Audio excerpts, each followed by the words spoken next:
ದೇವರ ನಾಮಕ್ಕೆ ಸ್ತೋತ್ರವಾಗಲಿ. ಈ ಒಳ್ಳೆಯ ಸಮಯಕ್ಕಾಗಿ ದೇವರಿಗೆ ಸ್ತೋತ್ರ ಸಲ್ಲಿಸುತ್ತಾ ಮತ್ತೊಂದು ಆವೃತ್ತಿ ನಿಮ್ಮೆಲ್ಲರೂ ಕರ್ತನಾಮದಲ್ಲಿ ವಂದನೆಗಳನ್ನು ಸಲ್ಲಿಸುತ್ತಾ, ದೇವರು ಒಳ್ಳೆಯವನಾಗಿದ್ದಾನೆ ಪ್ರೇರ, ಅದಕ್ಕೋಸ್ಕರ ಮತ್ತೊಂದು ಆವೃತ್ತಿ ನಿಮಗೆ ವಾಕ್ಯ ಹೇಳುವಂತೆ ನಿಮ್ಮೆಲ್ಲರಿಗೂ ವಾಕ್ಯ ಹೇಳುವಂತೆ ದೇವರು ಕೊಟ್ಟಂತಹ ಅವಕಾಶಕ್ಕಾಗಿ ಸ್ತೋತ್ರ. ಇವತ್ತಿನ ಧ್ಯಾನಕ್ಕಾಗಿ ನಾವು ನೋಡಿಕೊಳ್ಳೋಣ. ಮತ್ತಾಯನ ಬರೆದ ಸುವಾರ್ತೆ 25ನೇ ಅಧ್ಯಾಯ 1ರಿಂದ ನಾವು 13ರವರೆಗೆ ನೋಡಿಕೊಳ್ಳೋಣ. ಮೊದಲನೇದಾಗಿ ನಾವು ಓದಿಕೊಳ್ಳೋಣ ಸ್ಪಷ್ಟವಾಗಿ. ಆಗ ಪರಲೋಕ ರಾಜ್ಯವು ಆರತಿಗಳನ್ನು ತೆಗೆದುಕೊಂಡರು. ಮೊದಲಿಂಗನು ಎದುರುಗೊಳ್ಳುವುದಕ್ಕೆ ಹೊರಟಂತಹ 10 ಮಂದಿ ಕನ್ಯೆಯರಿಗೆ ಹೋಲಿಕೆಯಾಗಿರುವುದು. ಅದರಲ್ಲಿ 5 ಮಂದಿ ಬುದ್ಧಿ ಇಲ್ಲದವರು, 5 ಮಂದಿ ಬುದ್ಧಿವಂತೆಯರು. ಬುದ್ಧಿ ಇಲ್ಲದವರು ತಮ್ಮ ಆರತಿಗಳನ್ನು ತಕ್ಕೊಂಡರು, ಆದರೆ ಎಣ್ಣೆ ತಕ್ಕೊಳ್ಳಲಿಲ್ಲ. ಬುದ್ಧಿವಂತೆಯರು ತಮ್ಮ ಆರತಿಗಳ ಕೂಡ ಪಾತ್ರೆಗಳಲ್ಲಿ ಎಣ್ಣೆ ತಕ್ಕೊಂಡರು. ಮೊದಲಿಂಗನು ಬರುವುದಕ್ಕೆ ತಡ ಮಾಡಲು ಅವರು ತೂಕಡಿಸಿ ಮಲಗಿದರು. ಆದರೆ ಅರ್ಧರಾತ್ರಿಯಲ್ಲಿ ಇಗೋ, ಮೊದಲಿಂಗನು ಅವನನ್ನು ಎದುರುಗೊಳ್ಳುವುದಕ್ಕೆ ಹೊರಡಿರಿ ಎಂಬ ಕೂಗಾಯಿತು. ಆಗ ಕನ್ಯೆಯರು ಎಚ್ಚೆತ್ತು ತಮ್ಮ ಆರತಿಗಳನ್ನು ನೆಟ್ಟಗೆ ಮಾಡಿದರು. ಹಾಗೆ ಬುದ್ಧಿ ಇಲ್ಲದವರು ಬುದ್ಧಿವಂತೆಯರಿಗೆ, ನಿಮ್ಮ ಎಣ್ಣೆಯಲ್ಲಿ ನಮಗೆ ಸ್ವಲ್ಪ ಕೊಡ್ರಿ, ನಮ್ಮ ಆರತಿಗಳು ಆರಿ ಹೋಗುತ್ತವೆ ಎಂದು ಹೇಳಿದರು. ಅದಕ್ಕೆ ಆ ಬುದ್ಧಿವಂತೆಯರು, ನಿಮಗೆ ಕೊಟ್ಟರೆ ನಮಗೂ ನಿಮಗೂ ಕೂಡ ಸಾಲದೆ ಹೋದಿತ್ತು.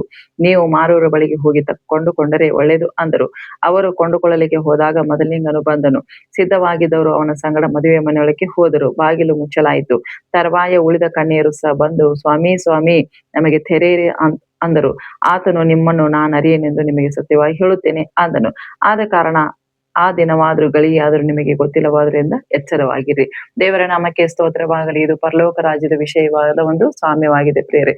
ಯೇಸು ಸ್ವಾಮಿ ಹೇಳಿದಂತ ವಾಕ್ಯ ಇದು. ಅನೇಕ ತನ್ನ ಶಿಷ್ಯರಿಗೆ ಹೇಳ್ತಾ ಇದ್ದ ಸಾಮ್ಯದ ಮೂಲಕವಾಗಿ ಅವರಿಗೆ ಅರ್ಥ ಆಗುವ ರೀತಿಯಲ್ಲಿ ಆತನು ಹೇಳ್ತಾ ಬರುವಂತ ಸಮಯದಲ್ಲಿ ಪರಲೋಕ ರಾಜ್ಯದಲ್ಲಿ ಯಾವ ರೀತಿಯಾಗಿ ಪರಲೋಕ ರಾಜ್ಯಕ್ಕೆ ನಾವು ಸೇರ್ಬೇಕಾದ್ರೆ ಯಾವ ರೀತಿಯಾಗಿ ನಾವು ಸಿದ್ಧತೆ ಉಳ್ಳವರಾಗಬೇಕೆಂಬುದಾಗಿ ಅವರಿಗೆ ಹೇಳುವಂತ ಈ ಒಂದು ವಿಷಯದಲ್ಲಿ ನಾವು ನೋಡಿಕೊಳ್ಳುತ್ತಾ ಇದ್ದೇವೆ ಈ ದಿನದಲ್ಲಿ. ಆಗಿನ ಕಾಲದಲ್ಲಿ ಯಹೂದ್ಯರ ಒಂದು ಮದುವೆ ಕಾರ್ಯಗಳಲ್ಲಿ ಮೊದಲಿಂಗನ ಏನ್ ಮಾಡ್ತಾ ಇದ್ದಂದ್ರೆ, ಮೊದಲಗಿತ್ತಿಯ ಮನೆಗೆ, ಆ ಕನ್ಯೆಯ ಮನೆಗೆ ಬಂದು ಅಲ್ಲಿ ಬರ್ತಾ ಇದ್ದ. ಮಧ್ಯರಾತ್ರಿ ಆಗ್ಬೋದು ಅಥವಾ ಹಗಲು ಇರ್ಬೋದು, ರಾತ್ರಿ ಇರ್ಬೋದು, ಸಮಯ ಗೊತ್ತಿಲ್ಲ. ಅವಾಗ ಆಗಿನ ಕಾಲದಲ್ಲಿ ಮದುವೆ ನಡೆಯುವಾಗ ಮೊದಲಿಂಗನ ಅಂದ್ರೆ ಮದುಮಗನು ಹುಡುಗಿ ಮನೆಗೆ ಬರ್ಬೇಕು ಅಂತ ಒಂದು ರೂಲ್ಸ್ ಇತ್ತು ಪ್ರೇರ. ಆದ್ರೆ ದೇವರ ನಾಮಕ್ಕೆ ಸ್ತೋತ್ರವಾಗಲಿ. ಅಂತ ಒಂದು ಪರಿಸ್ಥಿತಿಯಲ್ಲಿ ಇರುವಾಗ ಅವಾಗ ಏನ್ ಮಾಡ್ತಿದ್ರು, ಅವನು ಎದುರುಗೊಳ್ಳಿಕ್ಕೆ ಕನ್ಯೆಯರು ಹೋಗ್ತಾ ಇದ್ರು. ಆರತಿಗಳನ್ನು ತಕೊಂಡು ಅವನಿಗೆ ಆರತಿ ಮಾಡುವುದಕ್ಕಾಗಿ, ಆತನನ್ನು ಎದುರುಗೊಳ್ಳೋದಕ್ಕಾಗಿ, ಆತನನ್ನು ಸ್ವಾಗತ ಮಾಡುವುದಕ್ಕಾಗಿ ಅವ್ರು ಹೋಗ್ತಾ ಇದ್ರು ಪ್ರೇರೆ. ಅದೇ ರೀತಿಯಾಗಿ ದೇವರ ನಾಮಕ್ಕೆ ಸ್ತೋತ್ರವಾಗಲಿ. ಮೊದಲಿಂಗನ ಅಂದ್ರೆ ಯೇಸು ಸ್ವಾಮಿ, ಮೊದಲಿಂಗನ ಅಂದ್ರೆ ದೇವರು ನಮಗೆ ಪರಲೋಕ ರಾಜ್ಯವನ್ನು ಕೊಡ್ಲಿಕ್ಕೆ ಆತನು ಬರುವಂತ ನನ್ನ ದೇವರಾಗಿರುವಾಗ ನಾವು ಕನ್ಯರಾಗಿದ್ದೇವೆ, ನಾವು ಸಭೆಯಾಗಿದ್ದೇವೆ. ಮತ್ತು ದೇವರು ನಮಗೆ ಆತನು ನಾವು ಎದುರುಗೊಳ್ಳಲಿಕ್ಕೆ ನಾವು ಸಿದ್ಧರಾಗಬೇಕಾಗಿದೆ ಪ್ರಿಯರೇ. ದೇವರ ನಾಮಕ್ಕೆ ಸ್ತೋತ್ರವಾಗಲಿ. ಇಲ್ಲಿ 10 ಮಂದಿ ಕನ್ಯೆಯರಂದ್ರೆ ಮೊದಲಿಂಗನ ಅಂದ್ರೆ ಕನ್ನಿಕೆ ಮನೆಗೆ ಹೋಗ್ತಾ ಇದ್ದ. ಆಕೆಯನ್ನು ಅಲಂಕರಿಸುವುದು, ಔತಣ ಮಾಡೋ ಅಂತ ಒಂದು ಔತಣ ಅಲ್ಲಿ ನಡೀತಾ ಇತ್ತು ಪ್ರಿಯರೇ. ದೇವರ ನಾಮಕ್ಕೆ ಸ್ತೋತ್ರವಾಗಲಿ. ಹಾಗೆ ಸಭೆ ಒಂದು ಸಭೆಯಾಗಿ ನಾವು ದೇವರ ಮಕ್ಕಳು ಸೇರಿ ಕರ್ತನನ್ನು ಎದುರುಗೊಳ್ಳೋದಕ್ಕಾಗಿ ನಾವು ಸಿದ್ಧತೆ ಉಳ್ಳವರಾಗಬೇಕಾದ್ರೆ ಯಾವ ರೀತಿಯ ಸಿದ್ಧತೆ ಉಳ್ಳವರಾಗಬೇಕಂದ್ರೆ, ಪರಿಶುದ್ಧಾತ್ಮನು ನಮಗೆ ಬೇಕು, ಪರಿಶುದ್ಧಾತ್ಮನ ಅಭಿಷೇಕ ನಮಗೆ ಬೇಕು. ಅದೇ ಅಲ್ಲಿ ಎಣ್ಣೆ ರೀತಿಯಲ್ಲಿ ಹೋಲಿಕೆ ಮಾಡಿ ಬರೆಯಲ್ಪಟ್ಟಿದೆ ಪ್ರಿಯರೇ. ಅಲ್ಲೇ ವಾಕ್ಯ ಹೇಳ್ತಾ ಇದೆ ನೋಡ್ರಿ ಪ್ರಿಯರೇ, 10 ಮಂದಿ ಕನ್ಯೆಯರಲ್ಲಿ 5 ಮಂದಿ ಬುದ್ಧಿಯುಳ್ಳದವರು, 5 ಮಂದಿ ಬುದ್ಧಿವಂತೆಯರು ಎಂಬುದಾಗಿ ಸ್ಪಷ್ಟವಾಗಿ ಬರೆಯಲ್ಪಟ್ಟಿದೆ. ಅದಕ್ಕೋಸ್ಕರ ನೀವು ಯಾವ ರೀತಿಯಾಗಿದ್ದೀರಿ? ಬುದ್ಧಿ ಉಳ್ಳವರಾಗಿದ್ದೀರಾ ಅಥವಾ ಬುದ್ಧಿ ಇಲ್ಲದವರಾಗಿದೆ? ಅಂದ್ರೆ ಪರಿಶುದ್ಧಾತ್ಮನ ಅಭಿಷೇಕ ನಮಗಿದೆ ಅಥವಾ ಇಲ್ಲ ಎಂಬುದಾಗಿ ನಿಮ್ಮನ್ನು ನೀವು ಪರೀಕ್ಷೆ ಮಾಡಿಕೊಳ್ಳಬೇಕಾಗಿದೆ. ಯಾಕೆಂದ್ರೆ ಪರಿಶುದ್ಧಾತ್ಮನ ಇಲ್ಲದೆ ಪರಲೋಕ ರಾಜ್ಯಕ್ಕೆ ಸೇರ್ಲಿಕ್ಕೆ ಅಸಾಧ್ಯ. ಪರಿಶುದ್ಧಾತ್ಮನ ನಮಗೆ ಬೇಕೇ ಬೇಕು ಪ್ರಿಯರೇ. ಪರಿಶುದ್ಧಾತ್ಮನದನ್ನು ಎಲ್ಲಿ ನಾವು ಕಂಡುಕೊಳ್ಳಿಕ್ಕೆ ಆಗುದಿಲ್ಲ, ಅದನ್ನ ರೊಕ್ಕ ಕೊಟ್ಟು ತಗೊಳಕ್ಕೆ ಆಗುದಿಲ್ಲ ಪ್ರಿಯರೇ. ಯಾಕಂದ್ರೆ ದೇವರಲ್ಲಿ ನಾವು ಏನ್ ಮಾಡ್ಬೇಕಾಗಿದೆ? ಉಪವಾಸ ಪ್ರಾರ್ಥನೆ ಮಾಡಬೇಕಾಗಿದೆ, ಭಯಭಕ್ತಿಯಿಂದ ಜೀವಿಸಬೇಕಾಗಿದೆ, ದೇವರ ಕಾರ್ಯಗಳನ್ನು ನಾವು ಮಾಡಬೇಕಾಗಿದೆ, ದೇವರಿಗೆ ಜೀವಿಸಬೇಕಾಗಿದೆ. ಆವಾಗ ದೇವರು ನಮಗೆ ಮೆಚ್ಚಿ ನಮ್ಮನ್ನು ಆತ್ಮನ ಅಭಿಷೇಕದ ತುಂಬಿಸಿ, ಅಭಿಷೇಕ ತೈಲದಿಂದ ಅಭಿಷೇಕಿಸಿ ನಮ್ಮನ್ನು ಆತನು ಅನೇಕ ವರಗಳಿಂದ ನಮ್ಮನ್ನು ತುಂಬಿಸಲಿಕ್ಕೆ ಆತನು ಶಕ್ತನಾಗಿದ್ದಾನೆ ಪ್ರಿಯರೇ. ಅದಕ್ಕೋಸ್ಕರ ನಾವು ನಾನಾ ವರಗಳಿಂದ ತುಂಬಿಸಲ್ಪಡಬೇಕು. ದೇವರ ಕಾರ್ಯಗಳನ್ನು ಮಾಡುವಾಗ ದೇವರು ನಮ್ಮನ್ನು ಆಶೀರ್ವಾದ ಮಾಡ್ಲಿಕ್ಕೆ ಶಕ್ತನಾಗಿದ್ದಾನೆ ಪ್ರಿಯರೇ. ಸುಮ್ನೆ ನಂಬಿದ್ದೇವೆ ಎಂಬುದಾಗಿ ಹೇಳ್ಕೊಂಡು ಜೀವಿಸಿದ್ರೆ ಸಾಲದು ಪ್ರಿಯರೇ. ಅಲ್ಲಿ ಅದೇ ರೀತಿಯಾಗಿ ಆಗತ್ತೆ ನೋಡ್ರಿ. 5 ಮಂದಿ ಕನ್ಯೆಯರು ಬುದ್ಧಿ ಇಲ್ಲದವರು ಅದೇ ರೀತಿ ಆಗಿದ್ರು ಪ್ರಿಯರೇ. ಏನೋ ಅವ್ರು ಹೋಗ್ತಾ ಇದ್ರು, ಅವ್ರ ಜೊತೆ ಅವ್ರು ಹೋಗ್ತಾ ಇದ್ರು. ಆದ್ರೆ ಹೋಗ್ತಾ ಇರುವಾಗಲೇ ಆರತಿ ಮಾತ್ರ ತಕೊಂಡಿದ್ರು, ಅದ್ರ ಜೊತೆಗೆ ಅವ್ರು ಎಣ್ಣೆ ತಕೊಂಡಿರ್ಲಿಲ್ಲ ಪ್ರಿಯರೇ. ಆದ್ರೆ ಬುದ್ಧಿವಂತರು ಏನಾಗಿದ್ರು ಅಂದ್ರೆ ಎಣ್ಣೆನು ತಕೊಂಡಿದ್ರು ಮತ್ತು ತಮ್ಮ ಆರತಿಗಳಲ್ಲಿ ತುಂಬಿ ಎಣ್ಣೆ ತುಂಬಿ ತುಳುಕ್ತಾ ಇತ್ತು ಪ್ರಿಯರೇ. ಅದೇ ರೀತಿಯಾಗಿ ಪರಿಶುದ್ಧಾತ್ಮನ ನಮಗೆ ಬೇಕು ಪ್ರಿಯರೇ. ಈ ದಿನಗಳಲ್ಲಿ ಪರಿಶುದ್ಧಾತ್ಮನ ಮಹಿಮೆ, ಪರಿಶುದ್ಧಾತ್ಮನ ಕೃಪೆ, ಪವಿತ್ರಾತ್ಮನ ಅಭಿಷೇಕ ಯಾವಾಗಲೂ ನಮ್ಮ ಮೇಲೆ ಯಾವಾಗಲೂ ಇರುವಂತ ಆಗ್ಬೇಕಾದ್ರೆ ನಾವೇನಾಗ್ಬೇಕಾಗಿದೆ, ದೇವರಿಗೆ ಮೆಚ್ಚುಗೆಯಾದ ರೀತಿಯಲ್ಲಿ ಜೀವಿಸಬೇಕಾಗಿದೆ ಪ್ರಿಯರೇ.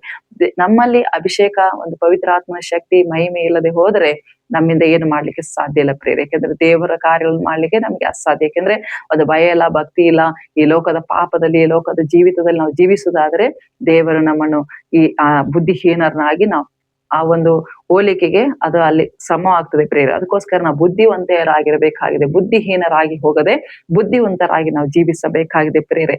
ದೇವರ ನಾಮಕ್ಕೆ ಸ್ತೋತ್ರವಾಗಲಿ. ನಾವ್ ನೋಡ್ರಿ, ದೇವರ ನಾಮಕ್ಕೆ ಸ್ತೋತ್ರವಾಗಲಿ. ಅನೇಕ ಒಂದು ಕಾರ್ಯ ನಾವು ನೋಡ್ತೇವೆ ಪ್ರಿಯರೇ. ಕೃಪೆ, ರಕ್ಷಣೆ ದೇವರಿಂದಲೇ ಬಂದಿದ್ದಾಗಿದೆ ಪ್ರಿಯರೇ. ಅದೇ ಕೃಪೆ ಅಂದ್ರೆ ದೇವರ ಆತ್ಮನು ನಮ್ಮನ್ನು ಕೃಪೆ, ಈ ದಿನಗಳಲ್ಲಿ ಕೃಪೆ ಕಾಲವಾಗಿದೆ ಪ್ರಿಯರೇ. ರಕ್ಷಣೆ ಯಾರಿಂದಲೂ ಸಾಧ್ಯವಿಲ್ಲ ಕೊಡ್ಲಿಕ್ಕೆ. ರಕ್ಷಣೆ ಕೊಡ್ಬೋದು, ಗಂಡ ಹೆಂಡತಿ ಕೊಡ್ಬೋದು, ಮಕ್ಕಳು ತಂದೆ ತಾಯಿ ಕೊಡ್ಬೋದು, ತಂದೆ ತಾಯಿಗಳು ಮಕ್ಕಳಿಗೆ ಕೊಡ್ಬೋದು ರಕ್ಷಣೆ. ಆದ್ರೆ ಈ ಒಂದು ಪರಲೋಕ ರಾಜ್ಯದ ವಿಷಯ ನಾವು ನೋಡುವಾಗ ಕೃಪೆ ಮತ್ತು ರಕ್ಷಣೆ ಇದನ್ನು ದೇವರು ಮಾತ್ರ ನಮಗೆ ಕೊಡ್ಲಿಕ್ಕೆ ಶಕ್ತನ. ಇದನ್ನು ಎಲ್ಲಿ ಕೊಂಡುಕೊಳ್ಳಲಿಕ್ಕೆ ಆಗುದಿಲ್ಲ ಪ್ರೇರ. ಹಣ ಎಷ್ಟು ಕೊಟ್ಟರು ಅದು ಕೊಂಡುಕೊಳ್ಳಲಿಕ್ಕೆ ಆಗುದಿಲ್ಲ ಪ್ರೇರ. ಆದ್ರೆ ನಾವು ದೇವರಿಂದಲೇ ಕೃಪೆ, ದೇವರಿಂದಲೇ ರಕ್ಷಣೆ, ದೇವರಿಂದಲೇ ಬಿಡುಗಡೆ, ದೇವರಿಂದಲೇ ಆಶೀರ್ವಾದ, ದೇವರಿಂದಲೇ ಅಭಿಷೇಕ ಹೊಂದಿಕೊಳ್ಳಬೇಕಾಗಿದೆ. ಅದಕ್ಕೋಸ್ಕರ ದೇವರ ವಾಕ್ಯ ಹೇಳ್ತಾ ಇದೆ, ಅನೇಕ ವರಗಳುಂಟು, ನೀವು ಬೇಡ್ಕೊಡ್ರಿ ಕೇಳ್ಕೊಡ್ರಿ ಎಂಬುದಾಗಿ. ನಾನಾ ವರಗಳು ಉಂಟು ಎಂಬುದಾಗಿ 1 ಕೊರಿಂಥದಲ್ಲಿ ನಾವು ನೋಡಿಕೊಳ್ತೇವೆ ಪ್ರೇರ. ಅದೇ ರೀತಿಯಾಗಿ ನಾವು ನೋಡ್ತೇವೆ ಮತ್ತಾಯನ ಬರೆದ ಸುವಾರ್ತೆಯಲ್ಲಿ 7ನೇ ಅಧ್ಯಾಯದಲ್ಲಿ ನಾವು ನೋಡಿಕೊಳ್ಳುತ್ತೇವೆ ಪ್ರಿಯರೇ. 7ನೇ ಅಧ್ಯಾಯ ನೋಡ್ರಿ, ಅಲ್ಲಿ ವಾಕ್ಯ ಹೇಳ್ತಾ ಇದೆ ನೋಡ್ರಿ, ಕೊನೆಯ ವಾಕ್ಯದಲ್ಲಿ 23ನೇ ವಾಕ್ಯ, 7ನೇ ಅಧ್ಯಾಯ 23ನೇ ವಾಕ್ಯ. ಆಗ ನಾನು ಅವರಿಗೆ, ನಾನೆಂದು ನಿಮ್ಮ ಗುರುತು ಕಾಣೇನು, ಧರ್ಮವನ್ನು ಮೀರಿ ನಡೆಯುವರಿ, ನನ್ನಿಂದ ತೊಲಗಿ ಹೋಗಿರಿ ಎಂದು ಎಲ್ಲರ ಮುಂದೆ ಕೇಳಿಬಿಡುತ್ತೇನೆ ಎಂಬುದಾಗಿ.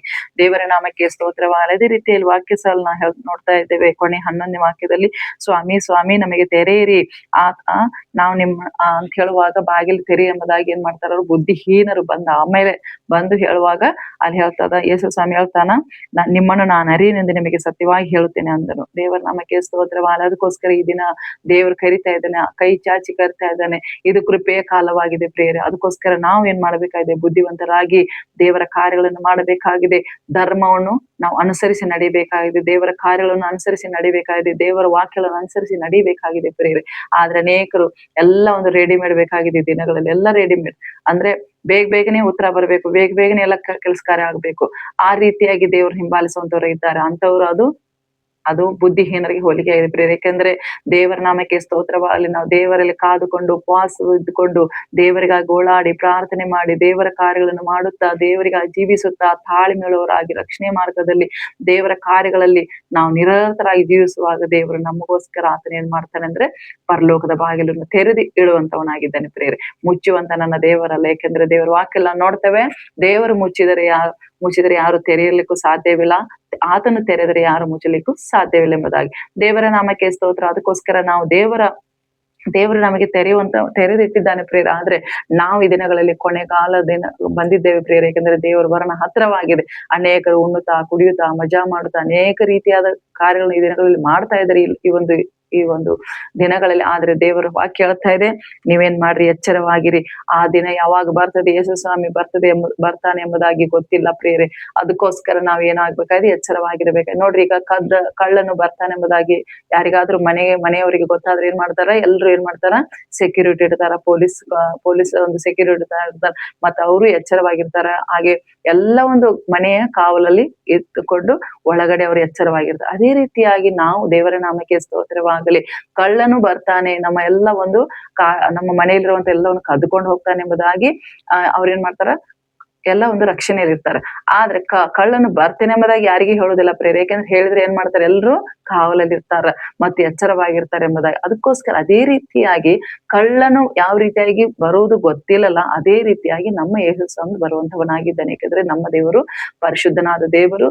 ಆತನು ನನ್ನ ಮಕ್ಕಳು ಯಾವ ರೀತಿಯಾಗಿ ಇದ್ದಾರೆ ಎಂಬುದಾಗಿ ಆತನು ಬರುವಂತವನಾಗಿದ್ದಾನೆ ಪ್ರೇರ. ಅದಕ್ಕೋಸ್ಕರ ನಾವು ಯಾವಾಗ್ಲೂ ಎಚ್ಚರವಾಗಿರ್ಬೇಕು. ಹಗಲು ಹೊತ್ತು ಬರ್ಬೋದು, ರಾತ್ರಿ ಹೊತ್ತು ಬರ್ಬೋದು, ಮಧ್ಯಾಹ್ನ ಬರ್ಬೋದು, ಬೆಳಿಗ್ಗೆನೆ ಬರ್ಬೋದು, ಸಾಯಂಕಾಲನೇ ಬರ್ಬೋದು, ನಾವು ಕೆಲಸ ಮಾಡುತ್ತಿರುವಾಗಲೇ ಬರ್ಬೋದು. ಆದ್ರೆ ಅನೇಕರು ಈ ದಿನಗಳಲ್ಲಿ ಏನ್ ಮಾಡ್ತಾರೆ, ಯೇಸು ಬರ್ತಾನ ಇದನ್ನೇ ಹೇಳ್ತಾ ಇದಾರೆ, ಇನ್ನೂ ಬರ್ತಾ ಇಲ್ಲ ಎಂಬುದಾಗಿ ಅನೇಕ ಹೃದಯಗಳು ಕಠಿಣವಾಗಿ ಹೋಗಿದೆ ಪ್ರಿಯರೇ. ಆದ್ರೆ ದೇವರ ನಾಮಕ್ಕೆ ಸ್ತೋತ್ರವಾಗಲಿ. ನಾವು ದೇವರಿಂದ ಎಲ್ಲವನ್ನು ನಾವು ನೇರವಾಗಿ ಹೊಂದಿಕೊಳ್ಳಬೇಕಾಗಿದೆ ಪ್ರೇರೆ. ಯಾಕೆಂದ್ರೆ ಯಾವುದು ನಮಗೆ ಲೋಕದಲ್ಲಿ ದುಡ್ಡು ಕೊಟ್ಟು ತಗೊಳಿಕ್ಕಾಗುದಿಲ್ಲ. ಅನೇಕರು ನೋಡ್ರಿ ಅಭಿಷೇಕ ನೇರವಾಗಿ ಬೇಕು ಅವ್ರಿಗೆ.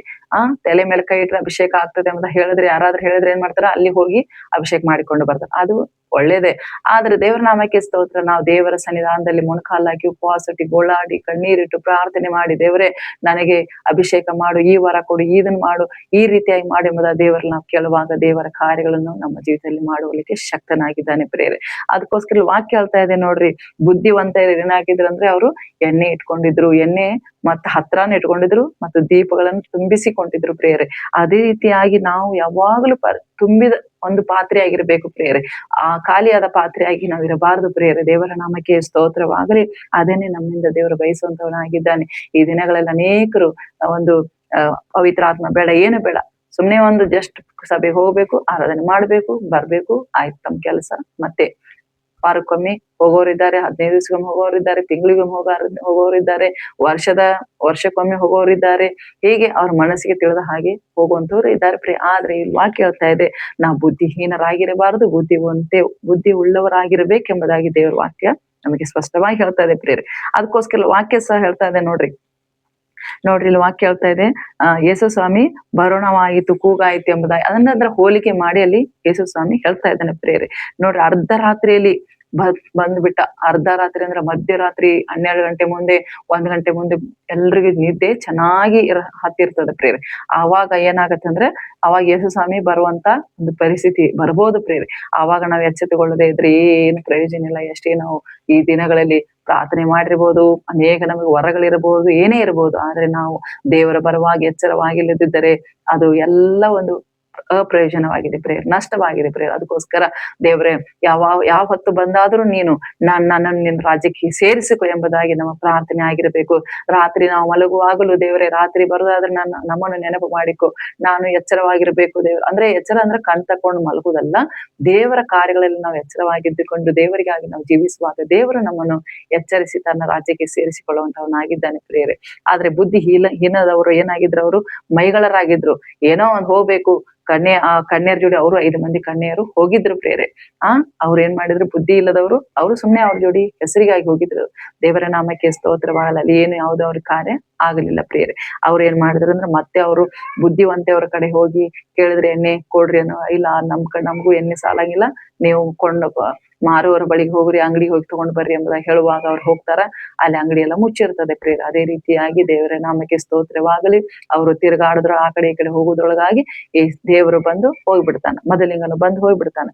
ಅವರನ್ನ ಕರ್ಕೊಂಡು ಮಾತ್ರ ಹೋಗ್ತಾನೆ, ಬಾಗಿಲ ಮುಚ್ಚಿ ಬಿಡ್ತದೆ. ದೇವರ ನಾಮಕ್ಕೆ ಸ್ತೋತ್ರವಾಗಲಿ.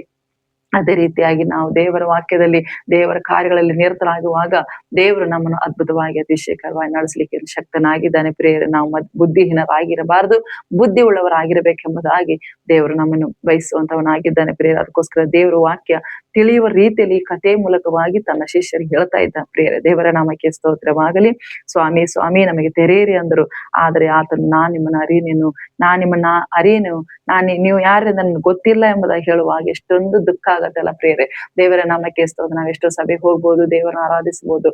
ಒಂದು ಸಭೆಗೆ ಏನೆಲ್ಲಾ ನಾವು ಕೊಟ್ಟಿರ್ಬೋದು, ಹಣ ಕೊಟ್ಟಿರ್ಬೋದು, ದಶಮಾಂಶ ಕೊಟ್ಟಿರ್ಬೋದು, ಏನೆಲ್ಲಾ ಸಭೆಗೆ ನಾವು ಏನೆಲ್ಲಾ ಕಾರ್ಯ ಕೊಟ್ಟಿರ್ಬೋದು, ಮಾಡಿರ್ಬೋದು, ಊಟ ಹಾಕ್ಸಿರ್ಬೋದು, ಏನೇ ಎಲ್ಲ ಒಂದು ಕಾರ್ಯ ಮಾಡಿರ್ಬೋದು.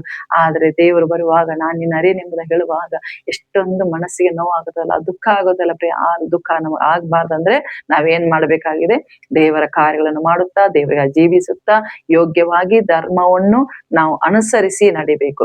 ಈ ವಾಕ್ಯ ಹೇಳ್ತಾ ಇದೆ ನೋಡು, ಧರ್ಮವನ್ನು ಮೀರಿ ನಡೆಯುವರೆ ನನ್ನಿಂದ ತೊಲಗಿ ಹೋಗಿರಿ ಎಂಬುದಾಗಿ ಕೆಲಸ ನಾವು ನೋಡಿಕೊಳ್ತೇವಲ್ಲ, ಅದೇ ರೀತಿಯಾಗಿ ದೇವರ ನಾಮಕ್ಕೆ ಸ್ತೋತ್ರವಾಗಲಿ. ನಾವು ಧರ್ಮವನ್ನು ಅರಿತು ಧರ್ಮಕ್ಕೆ ವಿಧಿ ಅನುಗುಣವಾಗಿ ದೇವರ ವಾಕ್ಯಕ್ಕೆ ವಿಧೇಯರಾಗಿ ಜೀವಿಸುವಾಗ ದೇವರು ನಮ್ಮ ನಡೆಸಲಿಕ್ಕೆ ಶಕ್ತನಾಗಿದ್ದಾನೆ ಪ್ರೇರೆ.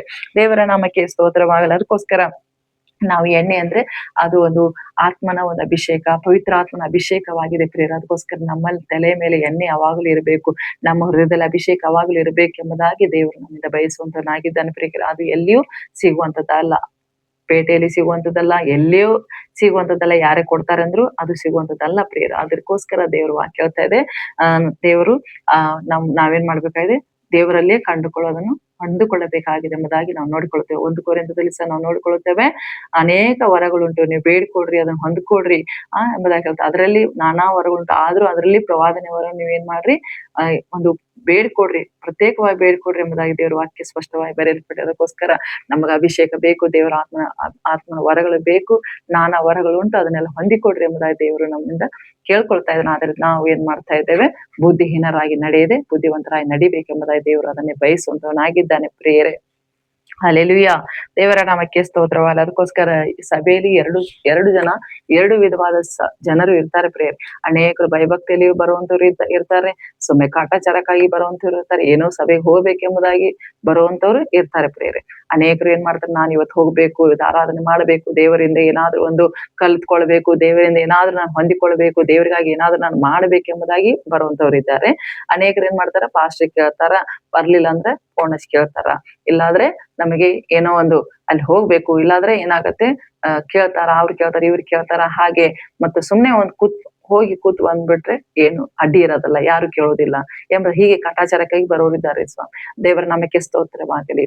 ಅದಕ್ಕೋಸ್ಕರ ನಾವ್ ಏನ್ ಮಾಡ್ಬೇಕಾಗಿದೆ, 2 ವಿಧವಾಗಿ ಇರಬಾರದು ದೇವರ ಸಭೆಯಲ್ಲಿ, ದೇವರ ಮನೆ ಸಭೆಯಲ್ಲಿ ನಾವ್ ಏನ್ ಮಾಡ್ಬೇಕು, ಒಂದೇ ರೀತಿಯಾದ ಮಕ್ಕಳಾಗಿ ಜೀವಿಸುವಂತವರಾಗಿ ಬೇಕಾಗಿದೆ. ಕಪಟ ಭಕ್ತಿ ವೇಷ ಏನೇ ಇದ್ರೆಲ್ಲ ಅದನ್ನು ದೇವರಲ್ಲಿ ತೆಗೆದುಹಾಕಿದವರಾಗಿ ದೇವರಿಗಾಗಿ ಕಾರ್ಯಗಳನ್ನು ಮಾಡುವಾಗ ದೇವರು ನಮ್ಮನ್ನ ಪರಲೋಕ ರಾಜ್ಯಕ್ಕೆ ನೇರವಾಗಿ ನನ್ನ ಮಗಳೇ, ನನ್ನ ಮಗನೇ ಬಾ ಎಂಬುದಾಗಿ ಆತನು ಕರೆಯುವಂತವನಾಗಿದೆ. ನಾವು ಹೋಗುವುದಲ್ಲ, ದೇವರೇ ನಮ್ಮನ್ನ ಕರ್ಕೊಂಡು ಹೋಗ್ತಾನೆ ಪ್ರೇರ. ಅದಕ್ಕೋಸ್ಕರ ಅಂತ ಒಂದು ಸಿದ್ಧತೆ ನಾವು ಉಳ್ಳವರಾಗಬೇಕಾಗಿದೆ.